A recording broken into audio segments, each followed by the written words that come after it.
圣3·1士巴丹拿区安省自由党协会4日于多伦多市举办募款活动，并邀请于1987年出任省长的彼得逊和当时为能源厅长的黄景培。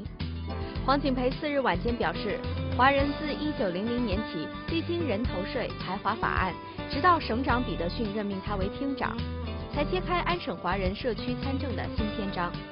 正在参加竞选联邦自由党党领的贾斯汀·杜鲁多，在4日晚间募款活动正式开始之前，也先到募款活动现场走访之意。该募款活动中也有包括华裔社区侨领伍卓生、陈炳丁等多人参加，包括加国前总理特纳、前纽布朗什维克省省长肯纳等人也在现场。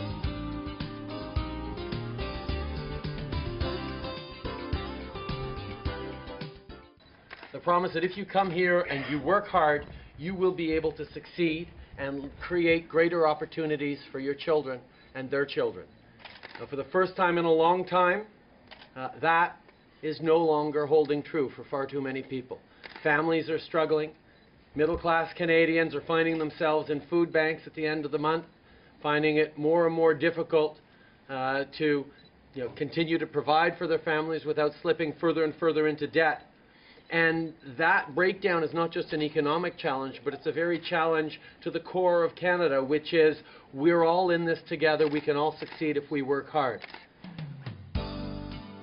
黄景培回忆自己从政的经历与竞选时的各项趣事，他认为都要感谢当时的省长彼得逊的任命，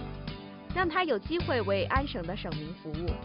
他回忆多年以前，当自己还是一个多伦多大学学生时，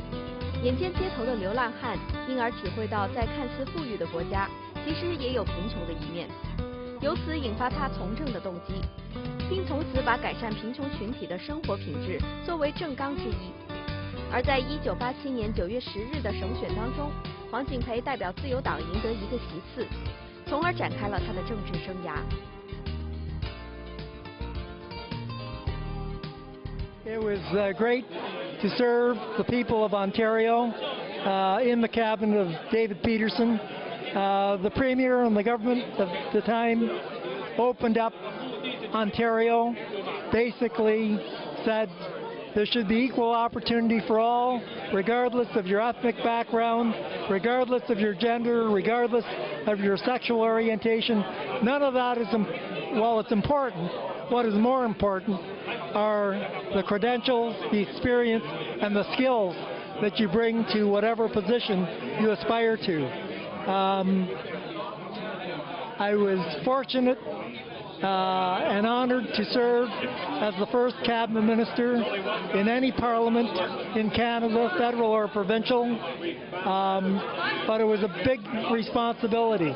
not only in the service of the people of this great province, but also the extra responsibility of representing the Chinese community and being an advocate for them at the highest levels of government.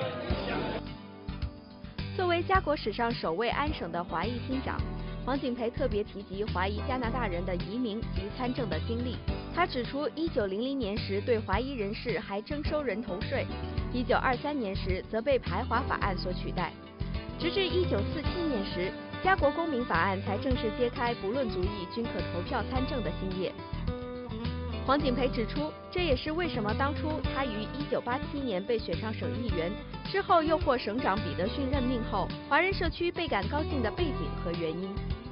安省旅游文化暨体育厅厅长陈国志更到场担任活动司仪，与黄景培一前一后的经历甚为相似，颇有薪火相传的意味。